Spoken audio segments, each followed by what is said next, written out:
Friends, स्वागत है आपका हमारे YouTube चैनल में लिटिल स्टार अनय में। तो आज मैं आपको बताने वाली हूँ कि करवा चौथ पूजन के लिए क्या क्या सामग्री की आवश्यकता होती है। ये उन लोगों के लिए वीडियो यूज़फुल होगा जो पहली बार व्रत रख रहे हैं, न्यूली मैरिड हैं, उनके लिए ये वीडियो बहुत हेल्पफुल होगा। तो मैं एक एक करके सारी सामग्री बताऊंगी कि करवा चौथ पूजन सामग्री के लिए आपको क्या क्या चीज़ों की आवश्यकता होती है। पहले तो आपको ये चाहिए होता है आसन, भगवान के चौकी। इसके ऊपर आपको एक लाल कलर का कपड़ा बिछाना होता है, ऐसे इस पे भी बिछाएंगे हम। और इसके बाद भगवान की फ़ोटो, करवा चौथ माता की फ़ोटो ऐसे। और जैसे कि पता है कि हमको सभी उसमें गणेश जी की पूजा तो हम सबसे पहले करते ही हैं। तो ये मैंने भगवान जी की, गणेश भगवान जी की मूर्ति है, इसको मैंने यहाँ रखा है। और ये चौथ माता की फ़ोटो है। इसके बाद हमें सबसे मेन ज़रूरत होती है करवे की। ये इसमें मिट्टी का सबसे शुभ होता है।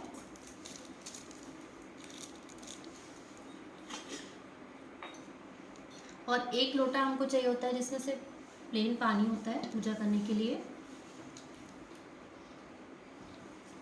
और ये जो इनके नेक होते हैं, इस पर हमें एक अलावा बांधना होता है। इसके अलावा कुछ लोगों के यहाँ कलश भी रखते हैं, जैसे मेरे यहाँ भी रखते हैं। तो मैं इसके लिए मुझे एक अलग से लोटे की ज़रूरत होगी, नारियल और आम के पत्ते, इन्हीं सभी चीज़ों की आवश्यकता होगी मुझे कलश बनाने के लिए।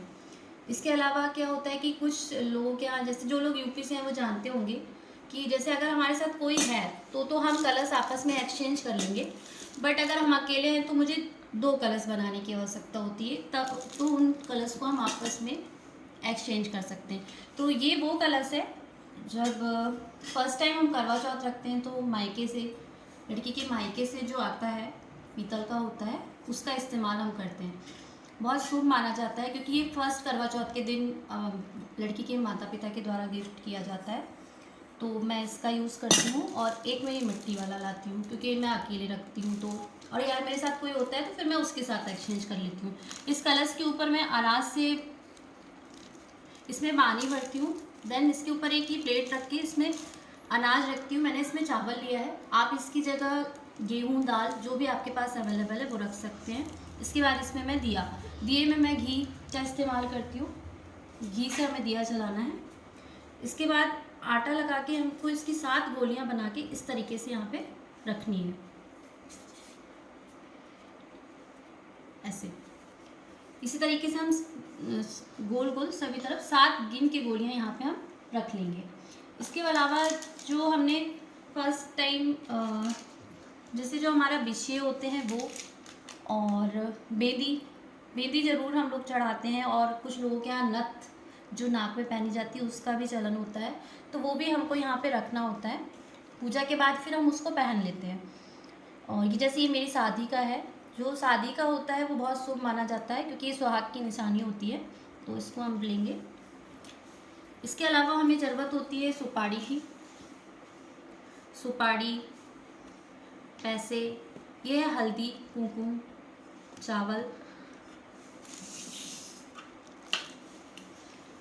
इसके अलावा करवे के साथ ये जो सीख मिलती हैं, ये 7 सीखें, ये जब हम छत पे चांद को अर्घ देने जाते हैं तब हमें इसकी आवश्यकता होती है।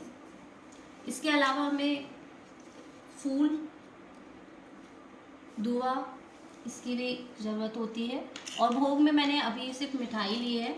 भोग में आप जो भी सीजन के फ्रूट्स हैं, जैसे कि आम, केला और एप्पल, जो भी मौसमी फल हैं वो भी आप यहाँ पे रख सकते हैं भोग लगाने के लिए। या फिर आपने घर में जैसे खीर बनाई है तो वो भी हम भगवान को भोग लगाने के लिए रखेंगे। इसके अलावा हमें ज़रूरत होती है दिए, जो है वो हमको हर कलश पे एक दिया रखना होता है। और एक हम यहाँ भगवान के पास जलाएंगे क्योंकि चंद्रमा निकलने से पहले पहले हम घर में ही पूजा करते हैं, तो एक दिया भगवान के पास जलाना होता है और 2 दिए हम कलश के ऊपर रख देते हैं। इसके अलावा घर में ही हम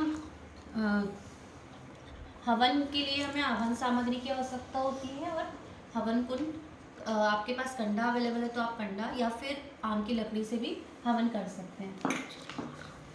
ये छन्नी जिसकी ज़रूरत हम जब छत पे जाएंगे तब ज़रूरत होती है, हमें चांद की पूजा करने के लिए जब हमें ज़रूरत पड़ती है तब ज़रूरत होती है। इसके अलावा हम इस पूजा में पूरा श्रृंगार का सामान चढ़ाते हैं। चौथ माता को सारा श्रृंगार का सुहाग का सामान चढ़ाया जाता है। जैसे कि एक ये मैं पैकेट भी लाई हूँ। इसके अलावा माता की चुनरी है, बिंदी, आलता, सिंदूर, नेल पेंट, काजल, सिंदूर, मेहंदी, जितना भी श्रृंगार का सामान होता है ये सब भी हमें माता जी को चढ़ाना होता है। चूड़ियाँ और ये साड़ी भी हमें माता जी पे चढ़ानी होती है। और ये सब सामग्री की आवश्यकता होती है। और पूजा के बाद ये सारा श्रृंगार का सामान और साड़ी हम अपनी सास या ननंद को दे सकते हैं। अब जैसे मेरे पास सास या ननंद मेरी गांव में है इस समय, तो ये मैं अपनी मेड जो है उसको दे दूँगी पूजा के बाद अगले दिन। इसके अलावा जैसा रूटीन पूजा में हमको ज़रूरत होता है, अगरबत्ती, माचिस और कपूर, ये सब भी पूजा के लिए हमें ज़रूरत होता है। धूप है। पहले हम घर में पूजा करते हैं, हवन करते हैं सारा श्रृंगार का सामान चढ़ा के। देन इसके बाद फिर हम छत पे या फिर जिसके यहाँ नीचे से ही दिख रहा हो, इसके बाद हम चंद्रमा को अर्घ देने जाते हैं। तब फिर हमें इस थाली के साथ में ये थाली और ये कलश पानी का ले जाना होता है और ये छन्नी, ताकि हम छत पे और ये छत पे भी फिर हम चंद्रमा की पूजा करते हैं। तो आई होप ये वीडियो आप लोगों के लिए बहुत यूज़फुल होगा। जो अभी फर्स्ट टाइम करवा चौथ रख रहे हैं या न्यूली मैरिड हैं तो उनके लिए बहुत यूज़फुल होगा। और एक और चीज़ मैं आपको बताना भूल गई कि जब हम नीचे पूजा करते हैं तो हमें करवा चौथ की जो व्रत कथा है वो भी पढ़ना होता है।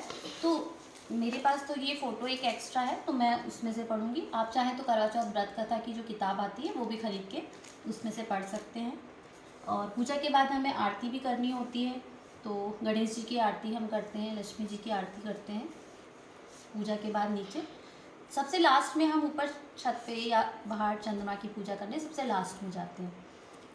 तो फ्रेंड्स, अगर आपको मेरा वीडियो यूज़फुल लगा हो तो प्लीज़ मेरे चैनल को लाइक करें, सब्सक्राइब करें। और ये वीडियो यूज़फुल हो तो कमेंट्स में ज़रूर बताना।